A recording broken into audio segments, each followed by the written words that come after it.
Hello, welcome to the Health Continuum with me, John Jesse, and my first ever guest, Joe Jensen. Joe, welcome.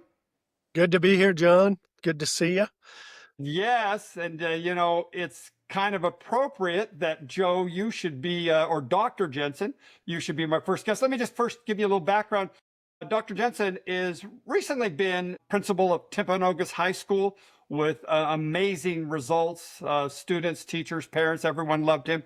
But just finishing up a stint at the district office, right, as director of administrator development, and soon to be a retired administrator and on to bigger and greater things. But the more important background for Joe, and the reason he's here today, is he is an amazing athlete and practicer of great health practices. I think one of the most, he's done a lot of events. We've actually done some events the same. I think the most impressive thing is for 5 straight months, 2 years, he averaged over 1,000 miles per month on his bike. And I think over the years, haven't I heard you say, Joe, like for a lot of years, that you're grateful for your work because it gives you something meaningful to do between bike rides? Absolutely. And it kind of gets to what you talk about in your book, John, that it's not just about movement. There's an emotional side to it. And it's been a way to always frame my work and not take work too seriously, but also remind me that, it's about getting out on a bike ride. It's about, yeah, well, that's one of our sayings. It's all about getting people on bikes. We have quite a few things in common, actually, Joe. You're one of the few other people I know who commuted to work on your bike for a long period of time. I commuted in Salt Lake across the valley and then to the Alpine School District for many, but you commuted along that canal, right? Yeah, Murdoch Canal, and I've ridden to work almost every day for about 20 years. Actually, the last 2 years I have not because it's too close. It's not worth getting sweaty, and I also don't have a place to change. But yeah, for almost 20 years I rode every day. Snow, doesn't matter. There's no bad weather, just bad gear, right? Exactly. It was my favorite thing to do about work was the ride there and the ride home. Loved it. And Joe, I don't know if you realize you've had some significant impact on me and my wife and our family. I remember we were up one ride going up the canyon. I think it was our 10,000 feet of climbing with 100 miles. And I don't caffeinate on a regular basis, but on a long ride I do. And I mentioned, oh yeah, I'm going to be drinking some of my Coke. And my knees were there was a little bit of pain. So I was taking some rocks, and you looked at me and said, what? What are you doing to your kidneys? Caffeine and naproxen. I don't even remember that little speech you gave me back then. Yeah, all I remember is that's a long day when we did that because we call it the Alpine Gauntlet. The Alpine guy. We do every major climb in AF and Provo Canyons and finish with Suncrest. And all I know is I was near subconscious by the end of the day. So I don't remember the speech I gave you, but Wow. I'm glad you do. It was a heck of a climb. You're the only other person I knew who I could even get to go do it. Everyone else thinks it was so crazy. But I did stop. I went back. It was kind of, I'd been into health and fitness for a lot of years at that point and researched a lot. But I don't know, the brain misses out. I did some research, and man, I need you to know, I don't think I've taken naproxen pretty much since then, because there are some real issues with that. On a podcast, we'll talk about that. But I still do caffeinate. If I'm going to go over 6 hours, I want my cold diet or cold regular full caffeinated Coke at the 100-mile mark or at the 20-mile run mark. So I still do that. You also on that same ride, I think it was, or maybe a different one, you introduced my wife and I to white bread and chicken salad sandwiches. Best endurance food ever, especially if it's on Grandma Sycamore's bread. Well, we've been using it ever since. I got to tell you, my wife makes the amazing sourdough bread. But for that effort, when we do our longer, 100 miles or more, she buys that Grandma Sycamore's, and we have that. It's a lot of fun. And you taught my 2 oldest children in high school too, Joe, Yep. right? Absolutely. Absolutely. And at Lone Peak High School, and great students. I think they've both gone on to do great things. Last I talked to you about them, and they seem to be doing well. We could spend the rest of the podcast having Dad talk about kids, but we won't do that. I bought the first Schwinn mountain bike back in, I don't know, quite a few years ago. Instead of buying a second car, I bought this brand new Schwinn bike. It had a little tire in the middle that would inflate, and so you could ride on road, and then you deflate it. And I actually did the little mountain bike, but didn't have any shocks or anything. But then I kind of didn't do any mountain biking until you introduced me many years later, and you loaned me your mountain bike to ride uphill. Do you remember that ride? That was a I do remember that ride. And one of the things I remember about it is you lost a chain on the way down. And you didn't even realize it because it's all downhill on the way back. We went up to Silver Lake and you lost the chain. And when you got down, you're like, oh, the chain's gone, which is kind of a joke. Lance Armstrong used to say, when he was riding really well, oh, I don't even have a chain. And so that was kind of a funny day. We actually drove back up the hill and found the chain somewhere on the road. But yeah, it was that's a what funny day. I was so impressed. I felt so bad, but you went and found the chain. You remember that was the same ride we had Lloyd Guthrie with us. He was 80 plus, and he got to the top, and you remember he apologized for being a little slow and holding us up. And we looked at him, you remember, and said, "Holy smokes, you're 80 years old and you just rode this mountain and Yeah, you're absolutely. apologizing." What a I hope to be doing what Lloyd was doing at 80.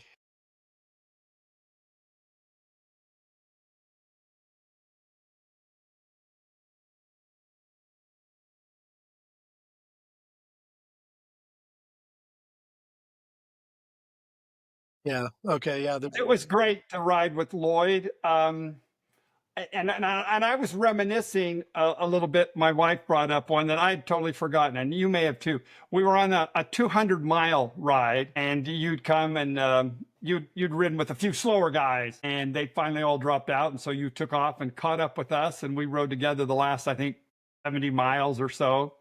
And we were going across a valley, and there was this big group of cows. I mean, lots of cows, and we'd never encountered that. But you being an old farmhand growing up in the country, you took care of that. You remember that? Yeah. Grew up in Monticello, Utah. You just got to know how to talk to him, John. Can't be intimidated by him. You weren't intimidated. He rode right into it. Woo, shoo cow, shoo cow. We're like, "Ah!" But all the All I know is my friends had dropped out at the 100 mark. And so I was alone for quite a while. And all I know is I was so grateful to have a tandem to draft behind after that. It was a great day. I'd ridden that ride the year before and with my wife. It was one of those days when we were going up it was before you arrived, and we're going up the second 100 miles. You got like 30 miles straight uphill, and we kept slowing down and slowing down. We're down like 3 miles an hour, and I'm in the front thinking, oh, please quit, honey, please. I said, honey, you want to still go? And she's back there saying, please quit, please quit. Oh, yeah, I'm fine. Let's keep going. And I was praying for a flat anything.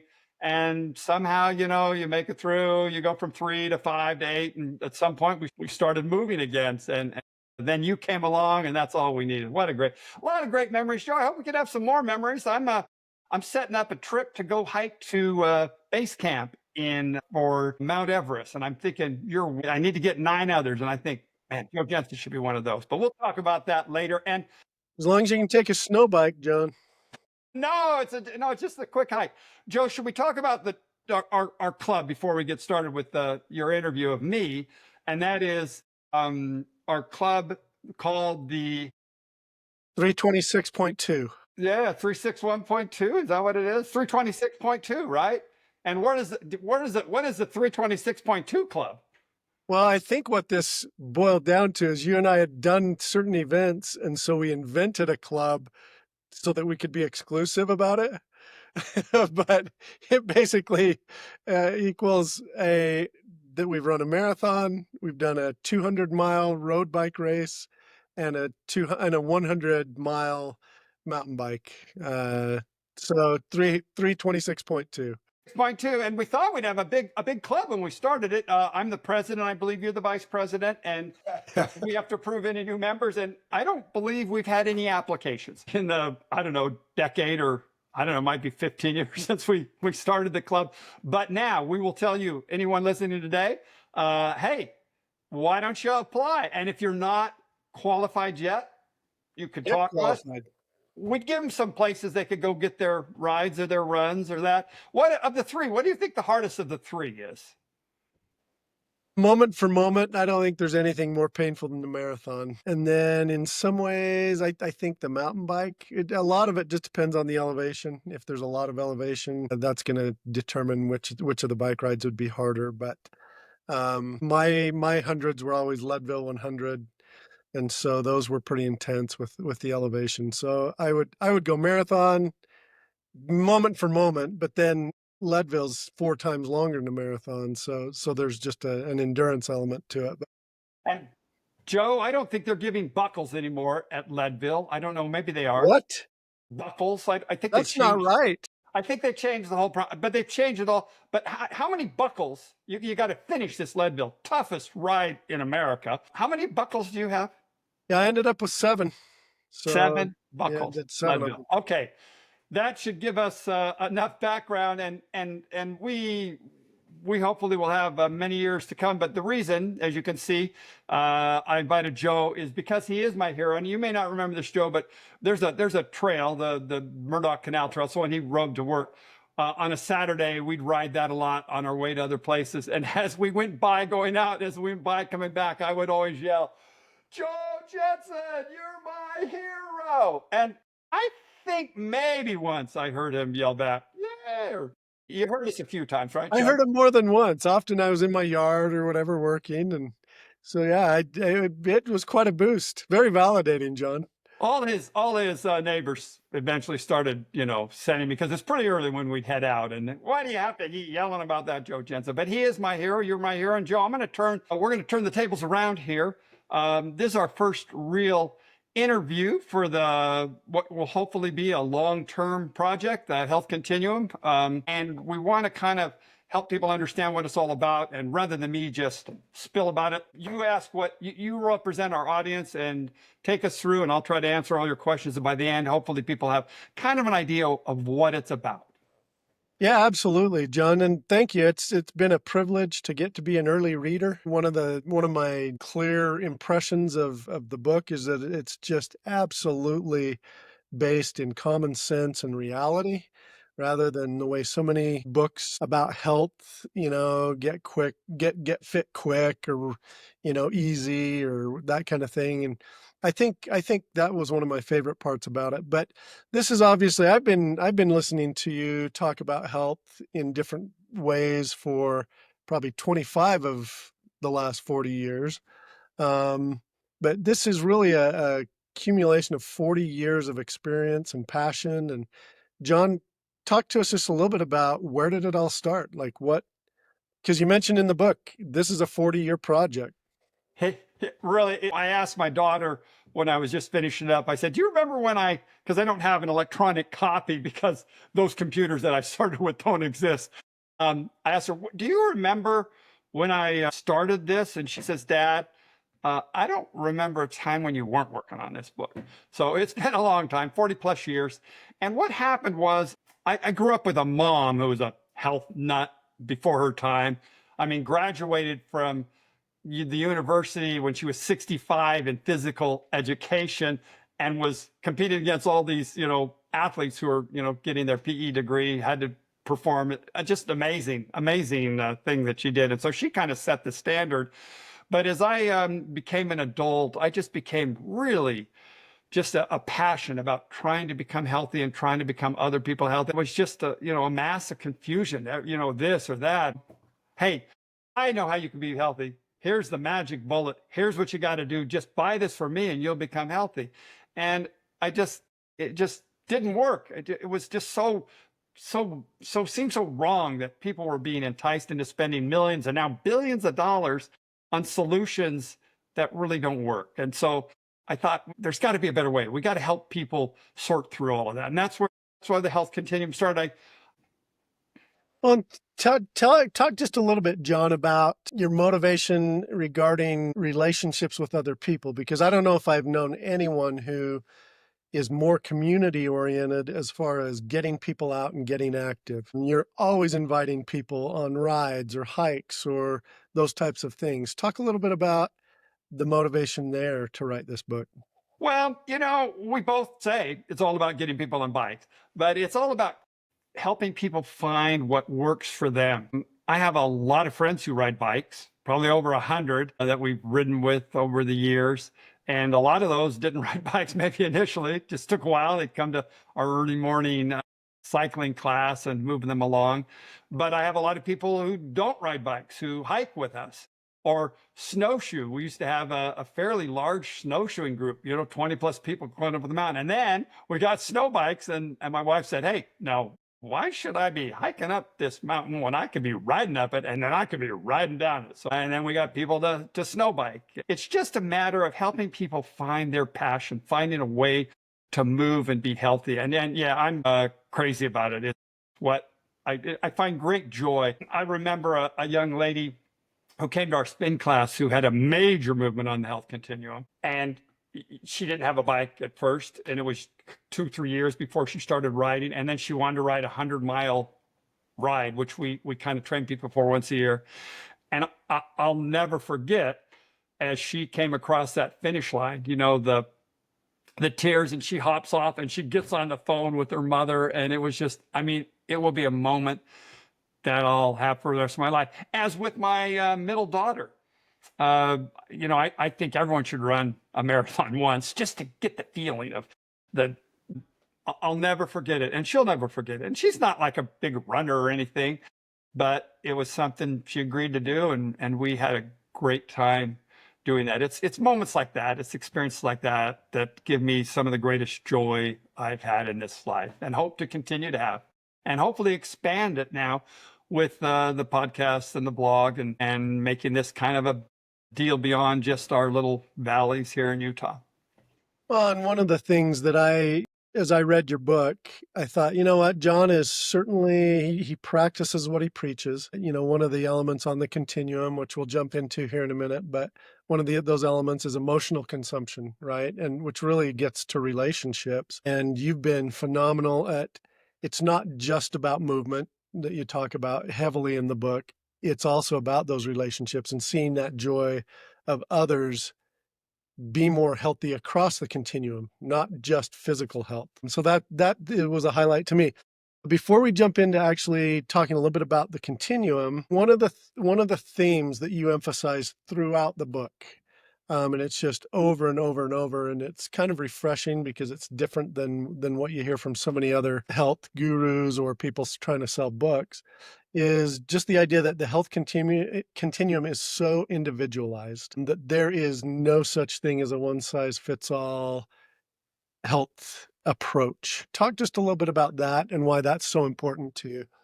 Yeah, it's the notion of research. I did research and evaluation for a decade as part of my responsibility. Learned how to read research and understand it, and then that was great because I got paid to do that professionally. It was educational research. Research is research, and then I was able to transfer that skill and knowledge and experience to health and fitness research. And it really comes down to research with an N size of 1, right? Because it's just, you'll read a piece of research and it'll say, this works for, it's great. And so everyone should do it. But if you go in and look at the research, that may meant that maybe it worked really well for 40%, right? And maybe pretty well for 20, and then maybe 30, it didn't do anything bad. But then 10, it did kind of bad. Well, so for the majority, it's good. But what if you're not the majority? What if it doesn't work for you? I mean, I'll give you an example. Magnesium. What do you take magnesium for, Joe?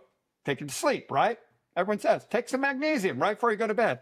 Well, the way my body works, if I take magnesium right before I go to bed, I'm awake all night. And I've worked with that because magnesium is important. Wow, we'll talk about magnesium on an episode. I hope the lady I want to have on is still with us. She's in California, and an amazing woman. Spent her life studying magnesium. But I've learned now that I can take it in the morning in a certain configuration and it works. But if I just listened to what everyone else said, I wouldn't do it. I would have never found that. Research with an N size of 1. You've got to find out what works for you and ignore all the noise out there. Now, you learn from all that research, right? I learned the magnesium, does these things, but I got to make it work for me. So yeah, it's all individualized, Joe. Yeah, and a perfect example of that for me is you take something like nuts, right?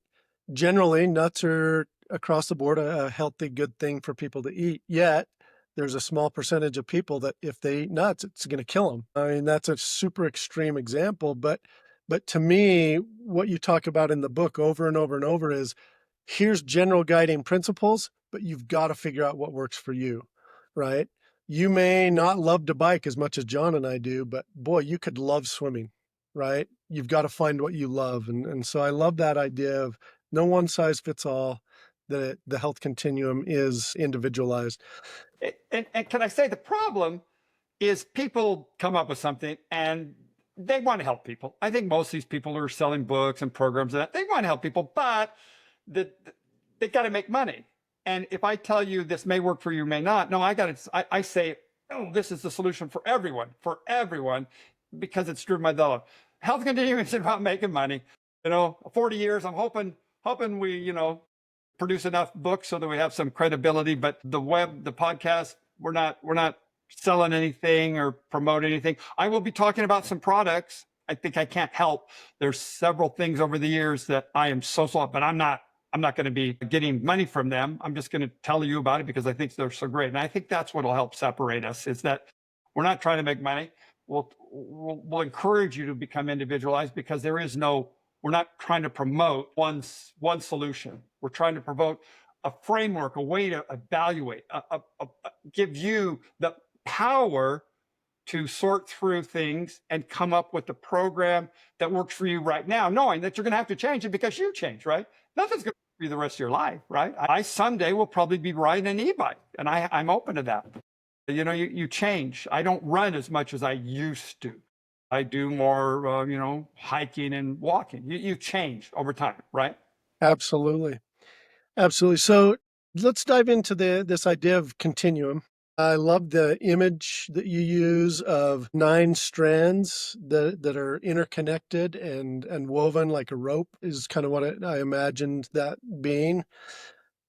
Talk a little bit about why a continuum, because this is, and on the continuum, you have death on one side and ideal health on the other, right? And we're all on that continuum somewhere, but why frame it as a continuum?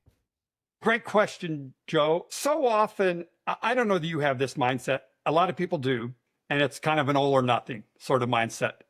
I'm either going to Yeah. do it, I'm either going to eat great I or suffer from that all the time. it can be powerful because when you're in the all mode, man, you are powerful. When you're in the nothing mode, it's quite. And I think in health and fitness, it's that same thing. People see a magazine article and there's people just, looking like normal people probably don't. And it's like, oh, either I want to be like that or it's nothing. And either I got to do everything or why should I do anything? And life isn't like that. Life is just like you described. We're going to die, and this is our health, and here's perfect health, and none of us are there, but we're moving along this. And if you think of age as kind of the balancing, and as age changes, it's automatically tilting us, so we're moved this way, right? The gravity because of age.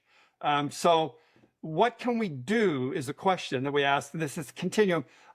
I'm not going to try to tell you you're going to be like this. That's what all these oh yeah, do this. And you're gonna be, that's not real. But what we can say is there is something you are able and willing to do right now that can make you help you move towards better health and enjoy better health incrementally.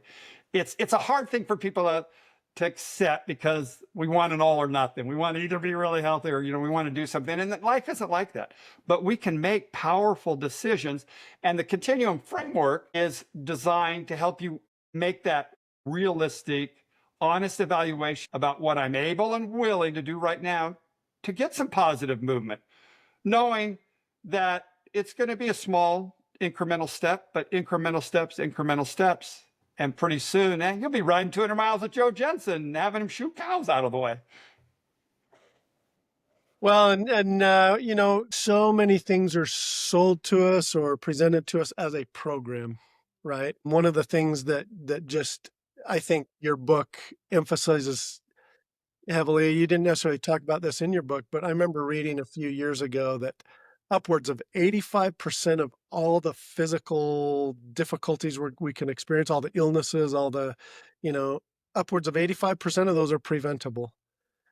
But it's not something you prevent by starting at age 70. It's something you start by living a certain way, right? And so I think that idea of a continuum is so important because it gives us this idea that we can constantly be doing things and choosing one thing at a time, which is one thing you emphasize heavily. We'll talk here in a minute about, but um, just we've got to be able to prevent so many things by being healthy long term.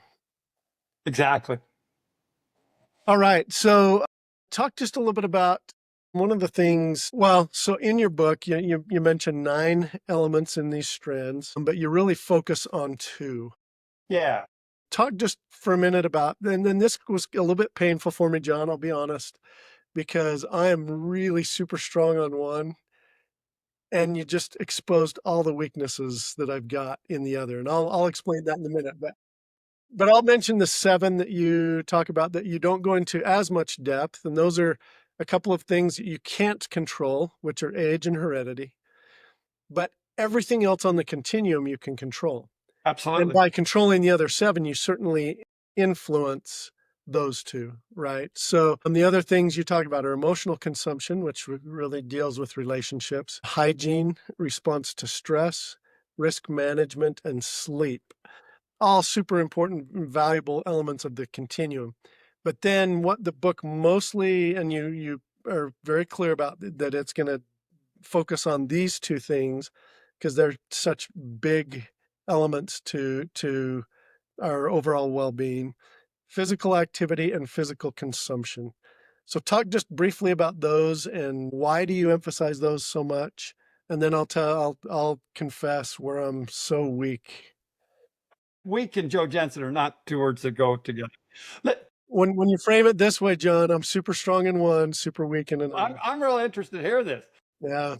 The 2 that you can affect, let me mention those. Age, we said it's moving all along. So we acknowledge that and we understand that.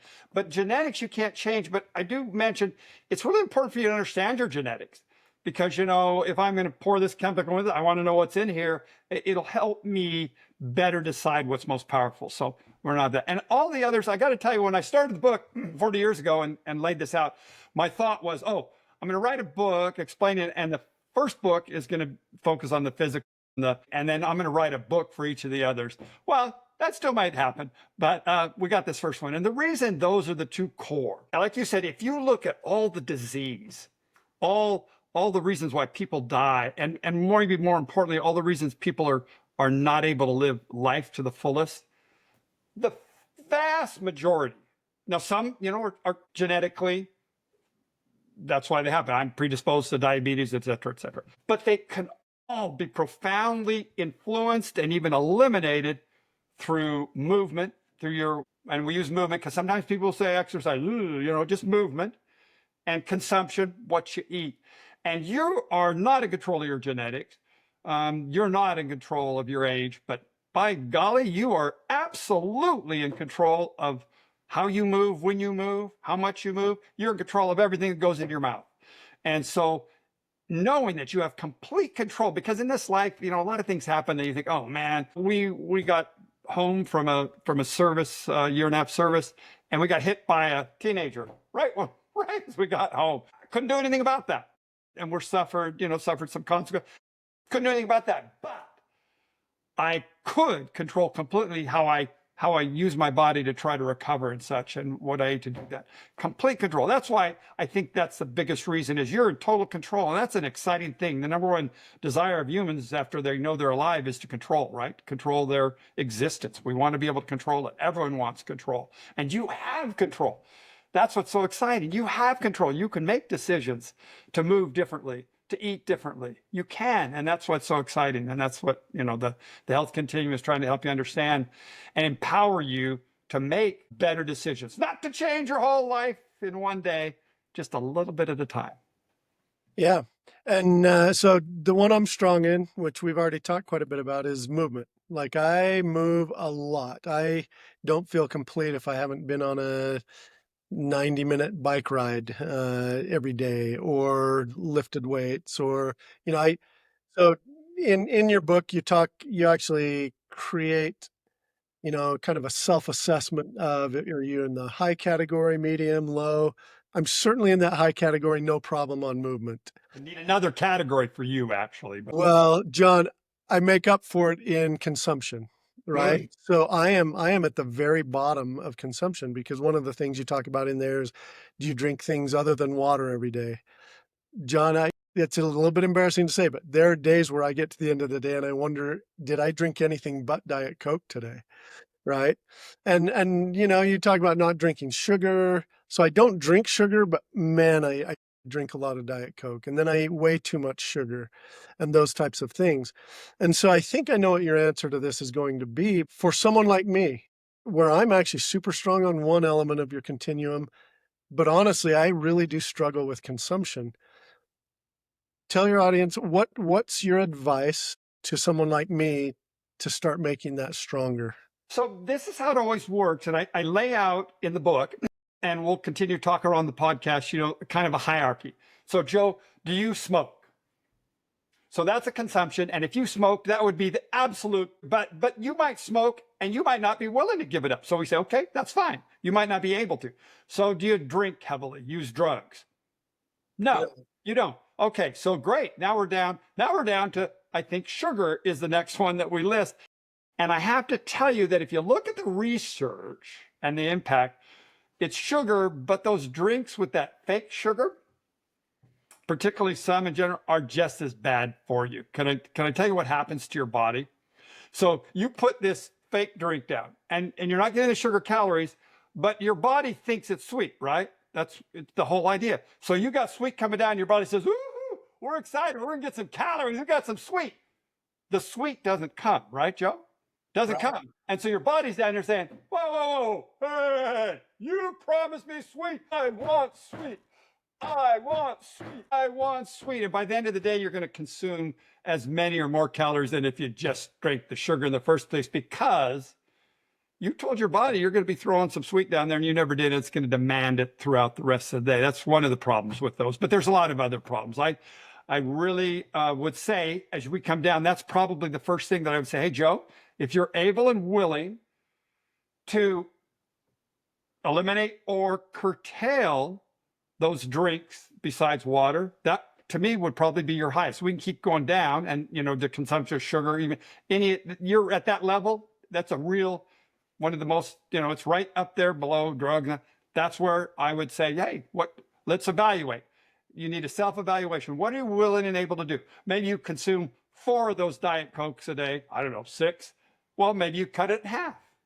Or maybe, you're going to say, I'm going to cut sugar down. I'm going to only eat sweets, after a long ride, because less impact, right? Because it doesn't, or on special occasions or such. What you have to do is really be honest with yourself. What are you willing and able? Not to do for a day or a week, because that's a short-term intervention, like that word diet, and they do not work. Short-term interventions do not work. Successful systemic change, as you know from education, you don't go in and do something with your teachers and tell them to do it for a week and then say, nah, don't worry about it, because now we got all these kids up. It's long-term intervention, right? Long-term changes in what we teach and how we teach it. Long-term changes in what I eat and how I eat it. So what are you able and willing to do for the rest of your life? Okay, I can live without half those. That's where I would send you. Yeah. Well, and you've touched on this, but how many things should you work on at a time? Oh, this is probably one of the biggest impediments or roadblocks from people improving their health. And it's because they get all excited. Maybe it's January 1, or maybe they have a reunion coming up, or maybe they're, got something big and they want to improve, or they're going to go run, or they're going to do something. And so they say, I'm going to make all these changes at once. I'm going to eat differently. I'm going to exercise differently. I'm going to sleep differently. I'm going to do all these changes. Almost everyone, there are exceptions, of course there's exceptions, is able to go do that. So most people just have an ability to do this one thing at a time. And you want to change all of these things at once because you're excited. And it really takes a level of discipline and self-control to say, no, I'm just going to do one. I'm going to move differently, or I'm going to consume differently, or I'm going to sleep differently, or I'm going to work on my relationships because, and one relationship, because that's kind of the most impactful. When you think of these strands, right? All of these 9 strands, and I'm somewhere along here, that they impact one another. Like for you, you have your physical strand is off the charts. Well, it's impacting your consumption. So some of your not great consumption is compensated a bit, right? It's compensated a bit and moves along. You don't exist. They don't exist in a vacuum. Your sleep goes down. You have poor sleep. Guess what? You're gonna consume at a, and you might not be as physical. It's not like you can just work on one and think that's going to change your health. It is going to change your health. They all work together. And that's what's exciting too, because when you do improve one, like you improve your physical, then you probably will eat better. You probably will sleep better.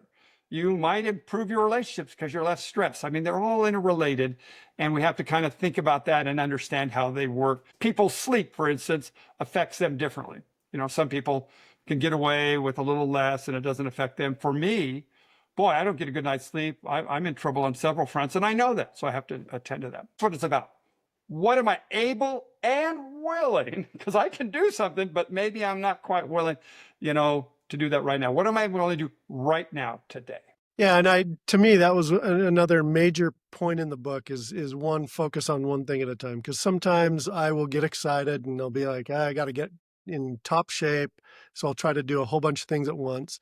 So I'll tell you what your book has done for me. I've decided on one thing to improve consumption, but it's tied to another major point in the book. One of the things you talk about a lot is it's easier to do something than to not do something.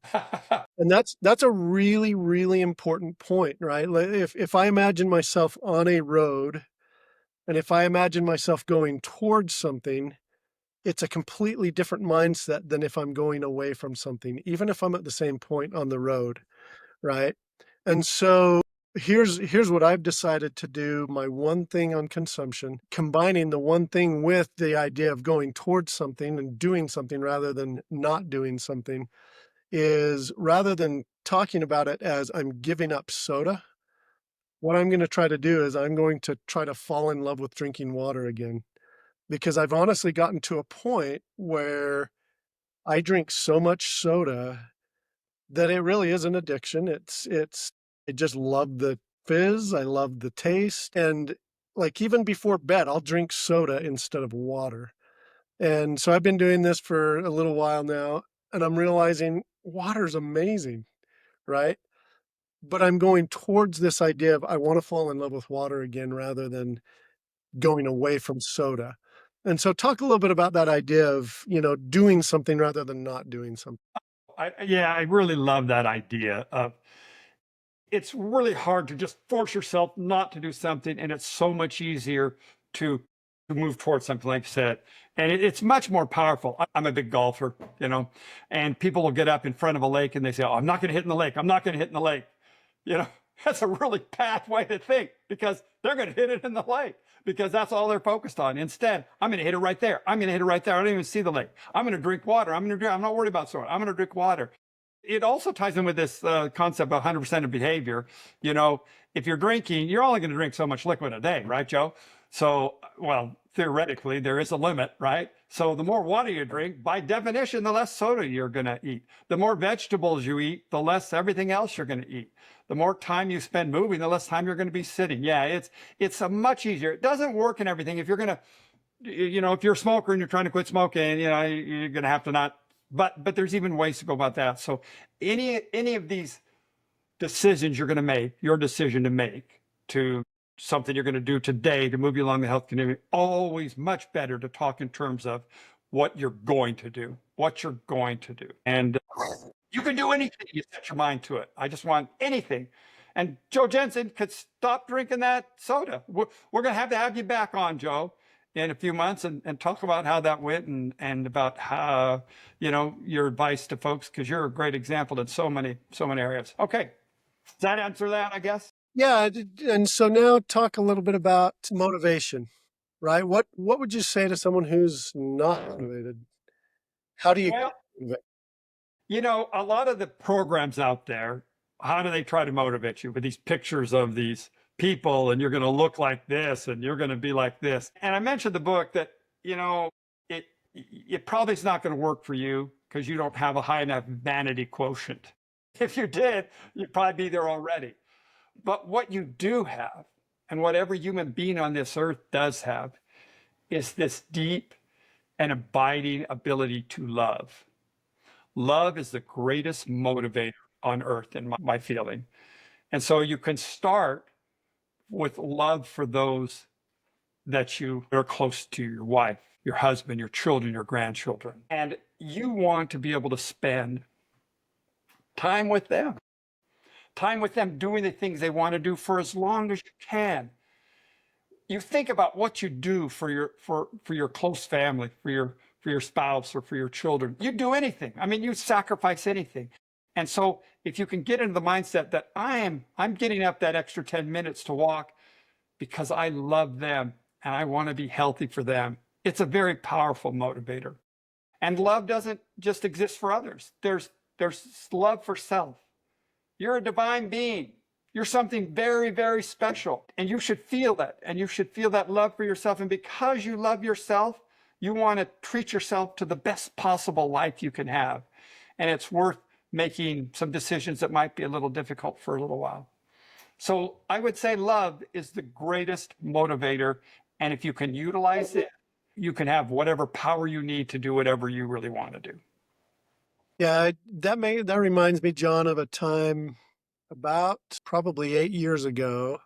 My oldest son, he and I biked from our house all the way up to Silver Lake and beyond, up into Mary Ellen's Gulch, and then we dropped our bikes and hiked and climbed Twin Peaks, which is right above Snowbird Ski Resort, and the surrounding peaks.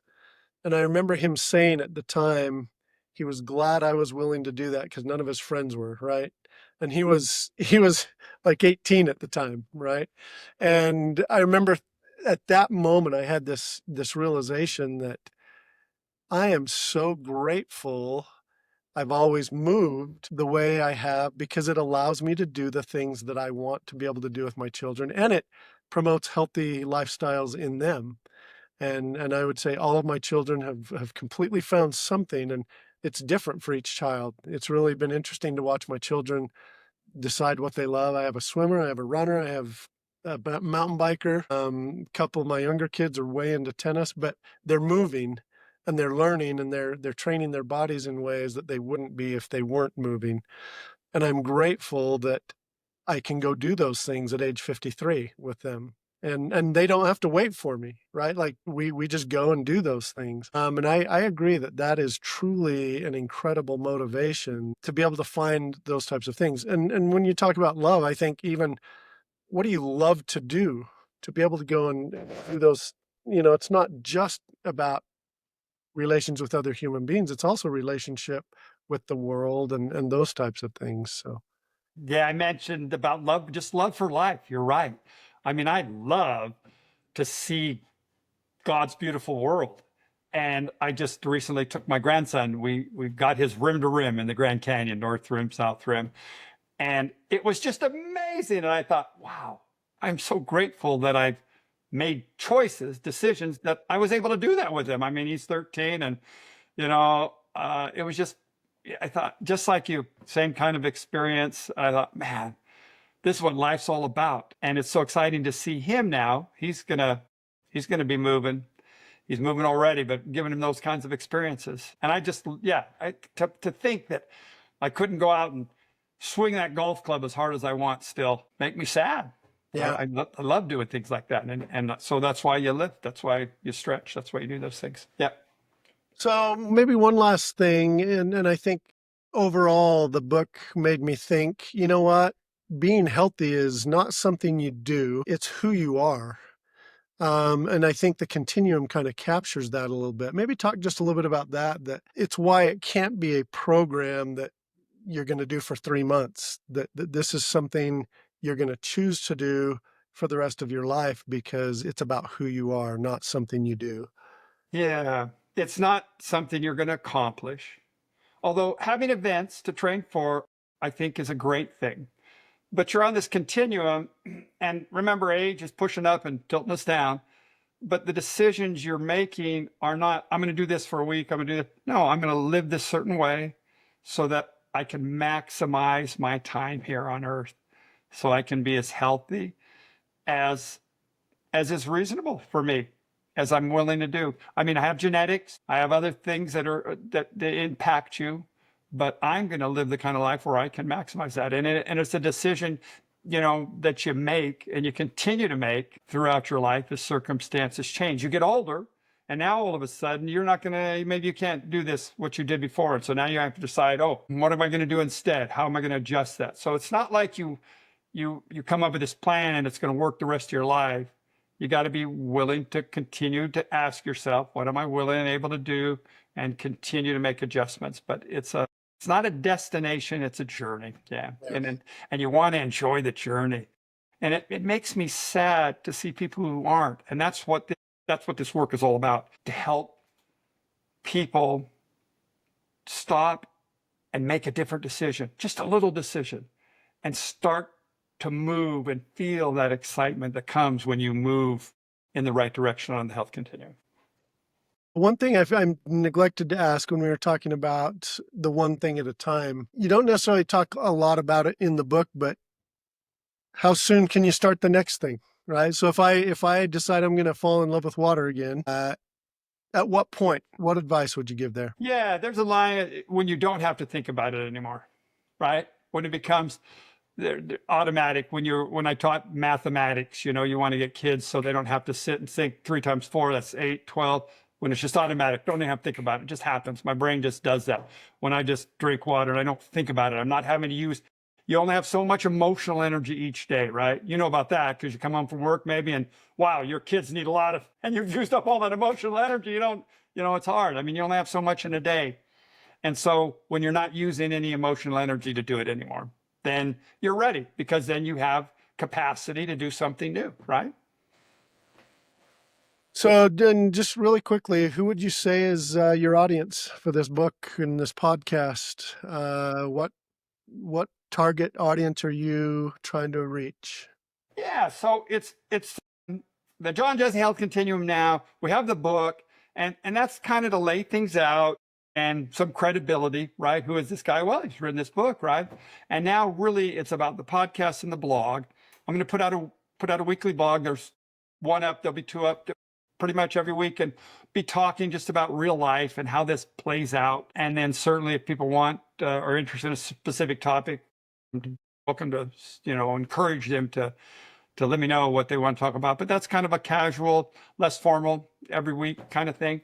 And then there'll be 2 lines of the podcasting. One, like people ask about protein right now, right? That's a big topic. Wow, protein's getting a lot of publicity right now. I mean, I've been into protein for a lot of years, as most anyone in health and fitness has been. But now it's becoming really one of the big things. So what is the deal with protein? How much do I need? Is it really going to make a difference? So I'm going to have an expert on protein. I'm the interviewer. I'm the one who asks those questions, the hard questions, not sell anything. So we're happy to ask anyone anything. And then we'll talk about that. And then as there's other topics that anyone wants, you send it. All the current, there's a lot of issues with both consumption and with movement that people need more information so that they are better able. And it might not give you the full answer, but it'll give you enough information, give you a place to look, and maybe questions to ask. And then the other line of the podcast they'll be a little shorter, and I'll be visiting with people who've made significant movement on and successfully on the health continuum, as defined by, they've been at it for at least a year. And so we'll be visiting with them. They're just ordinary folks. They'll talk about what got them started and how that happened as kind of a motivation for all of you. And you'll say, wow, she's no different than me. Look at her. I can do that. I can get started. And so that's kind of what it'll be. We'll have the podcast the 2 times, and we'll have the blogs, and then conversations with all of you. I assume we're going to have some events, Joe, sometimes, maybe gatherings, or, I'm into getting people together, and hopefully we can manage that too. But hopefully you'll find this interesting, and right down there below, follow right down there, so you'll get it, and hopefully you'll share that with all of your friends. And maybe, Joe, maybe we can get a member or two in our club, right? Through 26.2. Maybe there's people out there right now who have all three already. Well, you don't have to have any, and you could still do all three, right? Well, John, it's been a pleasure. I don't know that I know anyone who lives more fully what you've written about in the book. You definitely are doing everything possible to address all of those 9 strands in your life, especially the 2 big ones of both physical activity and physical consumption. And you also, I don't know anyone who gets people together more effectively or in larger quantities to go do activities, whether it's a bike ride or a hike or snowshoeing or whatever it is. So great job on the book. It was a pleasure to read. I look forward to sharing it with others, and I wish you the best. We'll have to definitely, when I get down to St. George, I'll definitely contact you. We'll either golf or go on a bike ride or both. But it's great to see the passion that you've got to help everyone improve where they are on the health continuum. Well, Joe, it's been great to have you as our first guest on the Health Continuum podcast. We appreciate your time. Wish you well as you're move from your retirement into, who knows, a whole new vocation. And we wish you well on your efforts to reduce that pop consumption. Don't forget to push the button down to follow, and we'll see you again real soon on the Health Continuum.